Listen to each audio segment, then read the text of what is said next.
ኦሪት ዘዳግም ምዕራፍ 17 በአምላክህ በእግዚአብሔር ዘንድ የተጠላ ነውር ነውና ነውር ወይም ክፉ ነገር ያለበትን በሬ ወይም በግ ለአምላክህ ለእግዚአብሔር አትሰዋ። አምላክህ እግዚአብሔር የሰጠህ አገሮች በአንዲቷ ውስጥ ወንድ ወይም ሴት ቢሆን ቃል ኪዳኑን በማፍረስ በአምላክህ በእግዚአብሔር ፊት ክፋት የሠራ ቢገኝ ሄዶም ሌሎች አማልክትን ያመለከ አምላክህ እግዚአብሔር ላላዘዘ ለፀሐይና ለጨረቃ ወይም ለሰማይ ከዋክብት የሰገደ ቢገኝ ቢያወሩልህም ብትሰማም ያንን ፈጽመህ መርምር። እነሆ እውነት ቢሆን በእስራኤልም መካከል እንዲህ ያለ ርኩሰት እንደ ተሠራ እርግጥ ሆኖ ቢገኝ ይህን ክፉ ነገር የሠሩትን ያንን ወንድ ወይም ያቺን ሴት ታወጣቸዋለህ፣ እስኪሞቱም ድረስ በድንጋይ ትመታቸዋላችሁ። በሁለት ወይም በሦስት ምስክሮች ሞት የሚገባቸው ይገደሉ፣ በአንድ ምስክር ግን አይገደል። እርሱን ለመግደል መጀመሪያ የምስክሮች እጅ በኋላም የሕዝቡ ሁሉ እጅ ትሁንበት። እንዲሁ ክፉን ከመካከላችሁ አስወግዱ። በካህናትና ዳኞች የሚሰጡ የፍርድ ውሳኔዎች።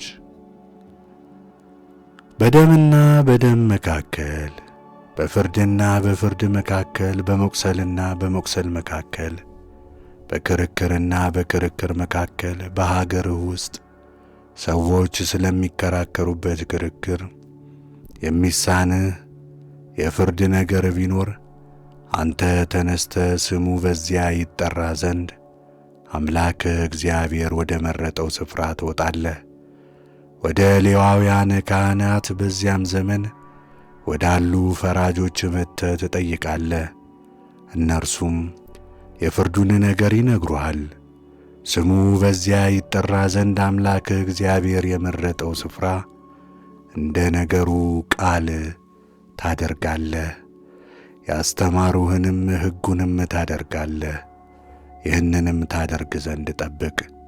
እንዳስተማሩህም ሕግ እንደ ነገሩህም ፍርድ አድርግ። ከነገሩህ ፍርድ ወደ ቀኝም ወደ ግራም አትበል።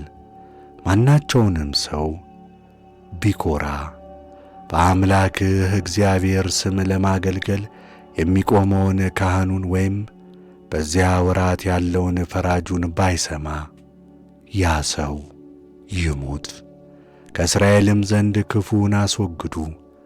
ሕዝቡም ውስጥ ሰምቶ ይፈራል፣ ከዚያ ወዲያ ደግሞ አይበድልም። ስለ ንጉሥ የተሰጠ መመሪያ።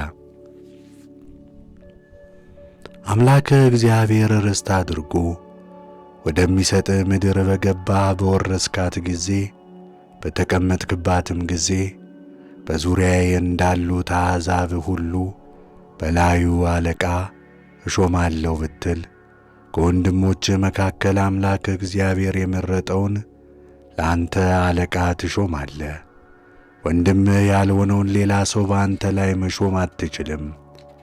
ለእርሱ ፈረሶችን እንዳያበዛ ሕዝቡንም ወደ ግብፅ እንዳይመልስ እግዚአብሔር በዚያች መንገድ መመለስን አትድገም ብሏልና። ልቡም እንዳይስት ሚስቶችን ለእርሱ አያብዛ። ወርቅና ብርም ለእርሱ እጅግ አያብዛ። በግዛቱ በተቀመጠ ጊዜ ከሌዋውያን ካህናት ወስዶ ይህንን ሁለተኛ ሕግ ለራሱ በመጽሐፍ ይጻፍ። መጽሐፉ ከእርሱ ጋር ይኑር፣ ዕድሜውን ሁሉ ያንብበው። አምላኩን እግዚአብሔርን መፍራት ይማር ዘንድ የዚህን ሕግ ቃል ሁሉ ይህችንም ሥርዓት ጠብቆ ያደርግ ዘንድ ልቡ በወንድሞቹ ላይ እንዳይኰራ የአምላኩ የእግዚአብሔርን ትእዛዝ እንዳይተው ቀኝና ግራም እንዳይል እርሱም ልጆቹም በእስራኤል ልጆች መካከል ረዥም ዘመን ይገዙ ዘንድ